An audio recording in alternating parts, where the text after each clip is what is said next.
Hello मेरे प्यारे student, मैं सी कुमार आप लोगों के बीच लेकर आया हूँ आज GKGS यानी क्लास 12 का जो लेवल पर मतलब NTPC का जो एग्जाम होने वाला है, अभी शुरुआत ही होने वाला है।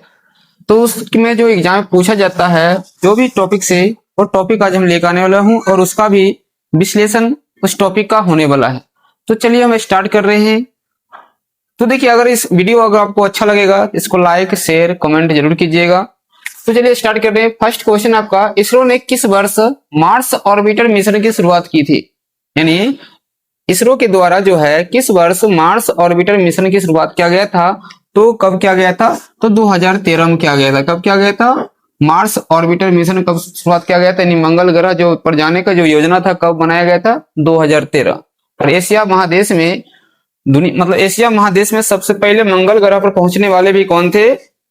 तो आपका भारत ही है। कौन है? भारत ही है। अब देखिए, इसरो के प्रमुख मिशन जो एग्जाम में बार बार पूछा जाता है, इसरो के प्रमुख मिशन कौन कौन से हैं? तो चंद्रयान 1 मिशन कब चालू हुआ था? ये 2008 का है। यानी शुरुआत कब हुआ था? 2008 में चंद्रयान 1। प्रक्षेपण स्थल का नाम पूछेगा तो क्या हो जाएगा? सतीश धवन अंतरिक्ष केंद्र। क्या मतलब यान को भेजा जाता है तो सतीश धवन अंतरिक्ष केंद्र से। प्रक्षेपण यान का नाम पूछेगा तो क्या हो जाएगा? PSLV XLC11। PSLV XLC11 क्या है? प्रक्षेपण यान का नाम है। उस समय इसरो के अध्यक्ष कौन थे? तो जी माधवन राय थे। कौन थे? जी माधवन राय कौन थे? इसरो के अध्यक्ष थे। जहां पर मतलब चंद्रयान 1 उतरा था उसका स्थान क्या रखा गया? नाम जवाहर पॉइंट। क्या नाम रखा गया था? जवाहर पॉइंट रखा गया था। अब देखिए, चंद्रयान 2 2019 में इसे भेजा गया था। चंद्रयान 2 मिशन कब लॉन्च किया गया था? 2019 में। प्रक्षेपण स्थल कौन था? वही था सतीश धवन अंतरिक्ष केंद्र था आपका। प्रक्षेपण यान का नाम पूछेगा तो क्या हो जाएगा? GSLV MK3 M1। क्या हो जाएगा? GSLV MK3 M1 हो जाएगा। अध्यक्ष कौन थे उस समय? इसरो के सिवान। कौन थे? के सिवान थे। उस समय देखिए चंद्रयान में दो चीज लगा हुआ था। लैंडर का नाम था विक्रम और रोवर का नाम क्या था? प्रज्ञान। ये भी एग्जाम में पूछा गया है। आपका जो ये चंद्रयान 1 का जो उतरने का स्थान कहाँ उतरा था, ये भी एग्जाम में पूछा गया है, जवाहर पॉइंट।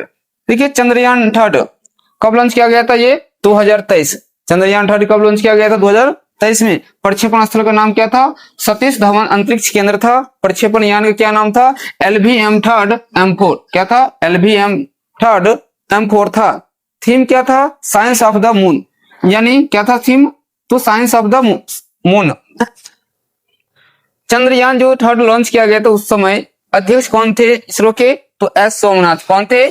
S सोमनाथ। इसको देखिए, मार्स मिशन जो आपका क्वेश्चन ही था, मार्स मिशन। प्रक्षेपण स्थल क्या था आपका? सतीश धवन अंतरिक्ष केंद्र। प्रक्षेपण यान कौन सा यान से इसको लॉन्च किया गया था? तो PSLV XLC25।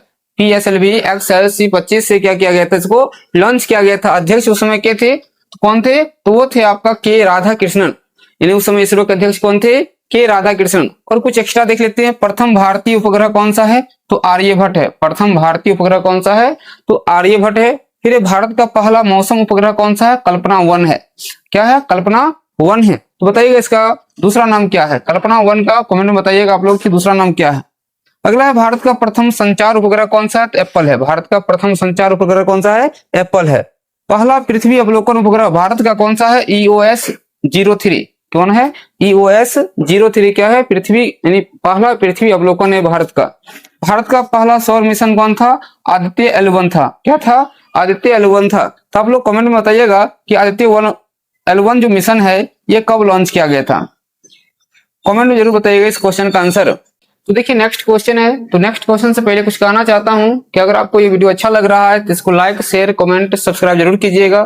तो चलिए अगला क्वेश्चन आपका, कंप्यूटर के किस भाग को उसका मस्तिष्क कहा जाता है? यानी कंप्यूटर का मस्तिष्क यानी ब्रेन ऑफ कंप्यूटर किसे कहा जाता है? तो ब्रेन ऑफ कंप्यूटर किसे कहा जाता है? तो CPU को कहा जाता है। किसे कहा जाता है? CPU को कहा जाता है। ब्रेन ऑफ कंप्यूटर कहा जाता है। तो चलिए कंप्यूटर से कुछ इंपॉर्टेंट पॉइंट देखते हैं। कंप्यूटर के पिता किसे कहा जाता है? चार्ल्स बेबेज को कहा जाता है। कंप्यूटर के पिता किसे कहा जाता है? चार्ल्स बेबेज को कहा जाता है। कंप्यूटर किस शब्द से बना है? कंप्यूट शब्द से बना। किस शब्द से बना है? कंप्यूट शब्द से यह बना है। कंप्यूट का अर्थ क्या होता है? गणना करना। क्या होता है अर्थ? गणना करना होता है। कंप्यूटर जो है किस शब्द से बना है? कंप्यूट शब्द से बना। और कंप्यूट का अर्थ क्या होता है? गणना करना होता है कंप्यूटर।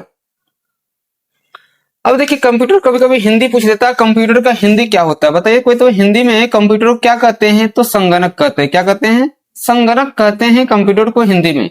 ये भी एग्जाम में क्वेश्चन पूछा जाता है कि कंप्यूटर को हिंदी में क्या कहते हैं, तो संगणक कहते हैं। कंप्यूटर के पिता कौन है, चार्ल्स बेबेज हैं।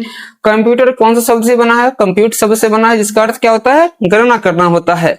विश्व कंप्यूटर साक्षरता दिवस कब मनाया जाता है, तो विश्व कंप्यूटर साक्षरता दिवस कब मनाते हैं हम लोग, 2 दिसंबर को मनाते हैं। कब मनाते हैं, 2 दिसंबर को मनाते हैं विश्व कंप्यूटर साक्षरता दिवस। अब देखिए कंप्यूटर कार्य प्रणाली, कंप्यूटर काम कैसे करता है, तो सबसे पहले इनपुट दिया जाता है, प्रोसेसिंग होता है, फिर आउटपुट प्राप्त होता है और उसका क्या किया जाता है, स्टोरेज किया जाता है। पहले कौन सा काम होता है, इनपुट देते हैं, फिर उसका प्रोसेसिंग होता है, फिर आउटपुट निकलता है और फिर क्या करते हैं, उसको स्टोरेज करके हम लोग रखते हैं। अब देखिए कुछ टॉपिक है, जैसे एक निम्बल बराबर कितना बाइट होता है। एक निम्बल बराबर जो होता है 4 बाइट होता है। एक बाइट बराबर 8 बीट होता है, सॉरी एक निम्बल बराबर 4 बीट होता है। एक निम्बल बराबर कितना होता है, 4 बीट होता है। एक बाइट बराबर 8 बीट होता है। एक केबी बराबर 1024 बाइट्स होता है। एक एमबी बराबर 1024 केबी होता है। एक जीबी बराबर क्या होता है, 1024 एमबी होता है। और एक टीबी बराबर क्या होता है, 1024 जीबी होता है। ये सभी एग्जाम में पूछा जाता है। अब देखिए जब मान लीजिए क्या है, कंप्यूटर बना था तो उसमें से बहुत सा जनरेशन आया, first, second, third, fourth, five, अभी 5th जनरेशन चल रहा है। तो फर्स्ट जनरेशन का कंप्यूटर कौन कौन था, तो देख लीजिए और कौन है आपका, यूनिवेक है, क्या है, यूनिवेक है, इनाइक है। ये क्या है आपका फर्स्ट जनरेशन कंप्यूटर है। कभी कभी पूछ लेता है कौन सा कंप्यूटर जो है फर्स्ट जनरेशन का है, कौन सा सेकंड का है, कौन सा थर्ड का है, कौन सा फोर्थ का है, कौन सा 5th जनरेशन क्वेश्चन है। नहीं कंप्यूटर है, ये एग्जाम में क्या होता है, पूछ देता है बार बार। ये सब क्या करना होगा, आप लोग को याद रखना पड़ेगा। सेकंड जनरेशन कंप्यूटर कौन सा हो जाएगा, देख लीजिए हनीवेल 400 है और IBM 7030 है। थर्ड जनरेशन कंप्यूटर कौन सा हो जाएगा, IBM 360 और IBM 370। ये क्या है आपका थर्ड जनरेशन का है। फोर्थ जनरेशन की बात करें तो एप्पल DCM, ये क्या है, फोर्थ जनरेशन का है। 5th जनरेशन की बात करें तो IBM नोटबुक है आपका, i3 है, i7 है, i9 है, परम कितना है, 10,000 है। ये सब क्या आपका 5th जनरेशन का कंप्यूटर है। चलिए कुछ का फुल फॉर्म देख लेते हैं। जैसे CPU का फुल फॉर्म क्या होता है, सेंट्रल प्रोसेसिंग यूनिट होता है। एग्जाम में पूछा गया है, इसमें जितना लिखा हुआ है सब एग्जाम में पूछा गया है फुल फॉर्म। तो CPU का फुल फॉर्म क्या होता है, सेंट्रल प्रोसेसिंग यूनिट होता है। फैक्स का जो मतलब हम लोग क्या है, एक दूसरे फैक्स भेजते हैं, उसका फुल फॉर्म क्या होता है, तो फार अवे जेरॉक्स। क्या होता है, फार अवे जेरॉक्स होता है। HTML का फुल फॉर्म क्या होता है, हाइपर टेक्स्ट मार्कअप लैंग्वेज। क्या होता है, HTML का फुल फॉर्म क्या हो जाएगा, हाइपर टेक्स्ट मार्कअप लैंग्वेज हो जाएगा। OMR का फुल फॉर्म क्या होता है, ऑप्टिकल मार्क रीडर। क्या होता है, ऑप्टिकल मार्क रीडर होता है। रैम का भी फुल फॉर्म पूछा गया, इसमें जितना है सबका फुल फॉर्म एग्जाम में पूछा गया है, इसलिए सब याद रखिएगा और पूछने की उम्मीद भी है। तो रैम का क्या हो जाएगा, रैंडम एक्सेस मेमोरी। क्या हो जाएगा, रैम का रैंडम एक्सेस मेमोरी। यही पूछ देगा। रोम का क्या हो जाएगा, रीड ओनली मेमोरी हो जाता है। क्या हो जाएगा, रीड ओनली मेमोरी हो जाता है। वैन का फुल फॉर्म क्या होता है, वाइड एरिया नेटवर्क। वैन का क्या होता है, वाइड एरिया नेटवर्क होता है। WWW का फुल फॉर्म कभी पूछ देता है, क्या होता है, वर्ल्ड वाइड वेब होता है। क्या होता है, वर्ल्ड वाइड वेब होता है। HTTP का भी फुल फॉर्म पूछा गया है, तो क्या होता है, हाइपर टेक्स्ट ट्रांसफर प्रोटोकॉल। क्या होता है, हाइपर टेक्स्ट ट्रांसफर प्रोटोकॉल। तो आप लोग को कमेंट में बताइएगा कि CD का फुल फॉर्म क्या होता है, DVD का फुल फॉर्म क्या होता है, CD DVD का फुल फॉर्म क्या होता है, और सॉफ्टवेयर और हार्डवेयर क्या होता है, सॉफ्टवेयर और हार्डवेयर क्या होता है, ये कमेंट में जरूर आप लोग बताइएगा। ये 4 क्वेश्चन आपके लिए है। देखते हैं कि कौन कौन बच्चे ये 4 क्वेश्चन का जवाब देते हैं। एग्जाम में ये सभी पूछा जाता है, पूछा ही जाता है हर हाल में, 100% ये पूछा ही जाता है। तो नेक्स्ट क्वेश्चन आपका, राजतरंगिणी के लेखक कौन है, कालिदास है कि चंद्रवरदाई है, कलहन है कि जयदेव है। तो राजतरंगिणी के लेखक कौन है आपका, कलहन है। कौन है, कलहन। तो चलिए और प्रमुख पुस्तक देखते हैं।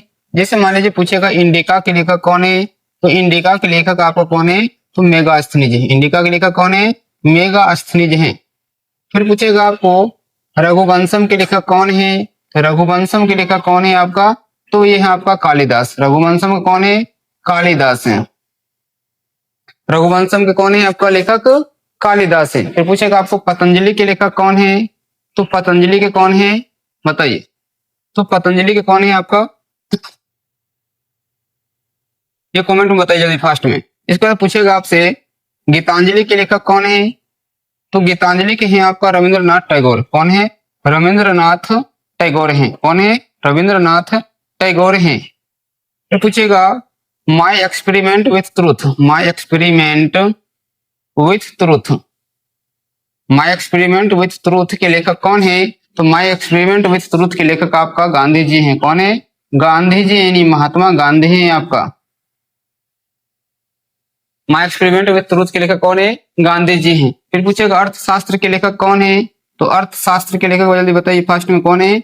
तो अर्थशास्त्र के लेखक आपका चाणक्य है। कौन है? चाणक्य है। इन्हीं को हम विष्णुगुप्त कहते हैं। क्या कहते हैं? विष्णुगुप्त कहते हैं, चाणक्य कहते हैं, विष्णुगुप्त कहते हैं, या क्या कहते हैं? कौटिल्य कहते हैं। क्या कहते हैं? कौटिल्य कहते हैं। फिर बताइए सीयूकी किनकी पुस्तक है? सीयूकी जो पुस्तक है आपका हुएन सांग की पुस्तक है। कौन किसकी पुस्तक है? हुएन सांग की पुस्तक है।